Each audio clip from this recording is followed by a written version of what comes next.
Herniated disc అనేది ఏంటంటే, hernia అంటే ఏంటంటే దాని ప్లేస్లో నుంచి బయటికి రావడాన్ని హర్నియా అంటారు.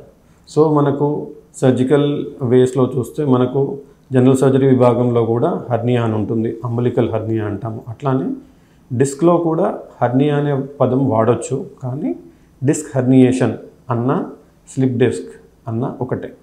సో డిస్క్ హర్నియేట్ అయినప్పుడు ఏమవుతుందంటే దాని చుట్టూ ఉన్న నరం మీద ఒత్తిడి వస్తుంది, కాబట్టి ఆ నరం ఎక్కడైతే వెళ్తుందో దాని దారి గుండా మనకు నొప్పి రావచ్చు.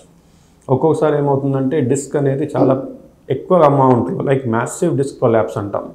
మ్యాసివ్ డిస్క్ ప్రొలాప్స్ వచ్చినప్పుడు ఏమవుతుందంటే అది నరాలతో పాటు ఒక్కొక్కసారి బ్లాడర్ బవల్ అంటే మూత్రం సంబంధించిన నరాలు కానీ మనకు మోషన్కి సంబంధించిన నరాలు కూడా ఎఫెక్ట్ అయ్యే ఛాన్సెస్ ఉంటాయి.